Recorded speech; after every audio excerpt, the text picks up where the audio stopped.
Aku menceritakan semuanya. Aku gak duwe bapak, dadi nek rene mek iso nggawa ibuku tok. Ayah saya sudah meninggal, saya umur 19 tahun. Jadi kalau misalnya orang tua saya bawa ke sini nanti kemungkinan cuma Keranda. ibunda saja. Kon go keranda nih. Bangsat kan gak. Bapaknya saya dulu di sini. Bapaknya kan nggak tahu kok. Bapak saya sudah meninggal. Mana buktinya? Oke, tunggu. Bisa mulai nang Surabaya dikeret peti mati ya. Wah, Undertaker coba.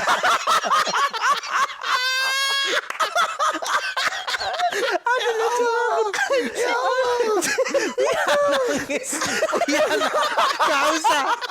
gak usah ditangisi mesti kudu perjalanan hidupku aja ngono. Wong aku ikhlas kok nglakoni. Kenapa nangis iku? Aduh aku ngapa? Kok jadi neneng kan? Nunung.